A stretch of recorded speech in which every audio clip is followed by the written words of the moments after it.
ஓட்டுக்காக யாருக்கும் பணம் கொடுக்க மாட்டோம் என்று திமுக, அதிமுக கட்சிகள் கையெழுத்திட்டு தர தயாரா என்று பாட்டாளி மக்கள் கட்சி நிறுவனர் மருத்துவர் ராமதாஸ் சவால் விடுத்துள்ளார். அக்கட்சியின் திருச்சி மண்டல மாநாட்டில் பேசிய அவர், திமுக ஒரு காலாவதியான கட்சி என்றார்.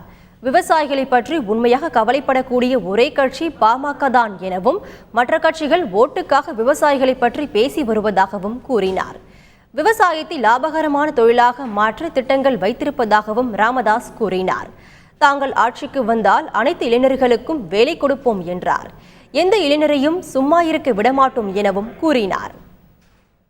ஏன் வன்முறைக்கு தீவிரவாதத்துக்கு போறான் அல்லது குடிச்சிட்டு ஏன் தடுமாறி சின்ன சின்ன குற்றச்சாட்டுகள், பெரிய குற்றச்சாட்டுகள் வரைக்கும், கொலை வரைக்கும் ஏன் போறான்? அவன் ஏன் சும்மா இருக்கிறான்? சும்மா இருக்க நாங்கள் விட மாட்டோம்.